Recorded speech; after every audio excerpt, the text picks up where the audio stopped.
চলো আজ একটু তালের বড়া বানানো যাক।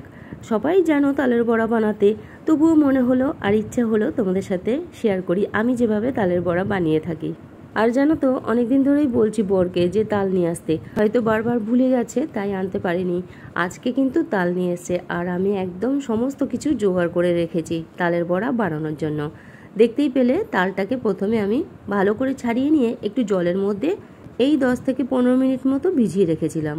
তাতে কি হয় বলো তো, তালের কাতটা একটু ভালোভাবে নরম হয়ে যায় আর তালটা যখন ঘষবো না তখন খুব সহজেই তালের কাতটা বেরিয়ে আসবে। এরকম একটা স্টিলের স্ট্রেইনার নিয়ে নিয়েছি আর এর মধ্যে তালটা ঘষে নিচ্ছি। এতে তালটা ঘষলে কি হয় বলো তো, তালের আঁশগুলো থাকে না আর খুব ভালোভাবে তালের কাতগুলো বেরিয়ে আসে। আর একদম ছোট্ট একটা তাল আনতে বলেছিলাম, বড় তাল আনলে কি হয় বলো তো, অনেকটা কাত বেরায় আর অনেকক্ষণ লাগে কিন্তু ভাজতে। তাই বলেছি ছোট্ট দেখে একটা তাল নিয়ে আসবে যাতে তাড়াতাড়ি ভাজা হয়ে যায়। তালের কাতটা তো বের করে নেওয়া হয়ে গেছে। এরপর কি কি দিলাম এর মধ্যে পরপর তোমাদের বলে দিচ্ছি। ময়দা দিয়েছি, নারকেল কুড়িয়ে রেখেছিলাম, হাফ নারকেল কোড়া দিয়েছি, চিনি দিয়ে দিয়েছি আর দিয়েছি চালের গুঁড়ো। আর তোমাদেরকে আমি পরিমাণটা ঠিক বলতে পারবো না, আমি আমার আন্দাজ মতো এখানে জিনিসগুলো দিয়েছি। আর দিয়ে দিয়েছি কলা। এখন সমস্ত কিছু ভালো করে মেখে নেব। আর ভালো করে মেখে নেওয়া হয়ে গেলে ফ্রিজের মধ্যে আমি রেখে দিই। আমি যদি তালটাকে দুপুরবেলা মেখে রাখি, সন্ধ্যাবেলা বের করে তারপরে ভাজি, তাহলে কি হয় বলো তো, চিনিটাও বেশ গলে যায় আর এই মাখাটাও ফ্রিজে থাকার জন্য টাইট থাকে। ভাজলে না বেশ সুন্দর মুচমুচে হয়। এমনিতেই চালের গুঁড়ো দিলে মুচমুচেতে হয়, কিন্তু ফ্রিজের মধ্যে রেখে তারপরে ভেজে নিলে আরও বেশি মুচমুচে হয়।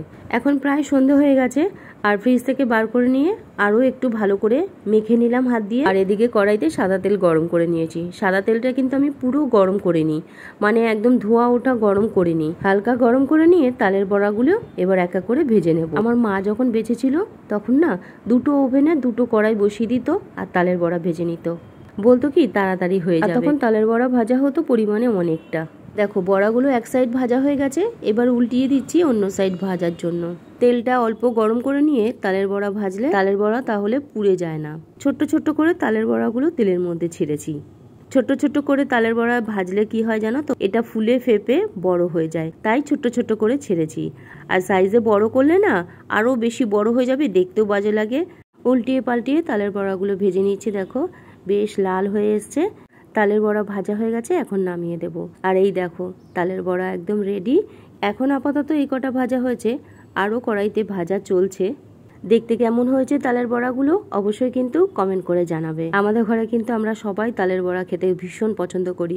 তোমরা কে কে তালের বড়া পছন্দ করো কমেন্ট করে জানিও কিন্তু।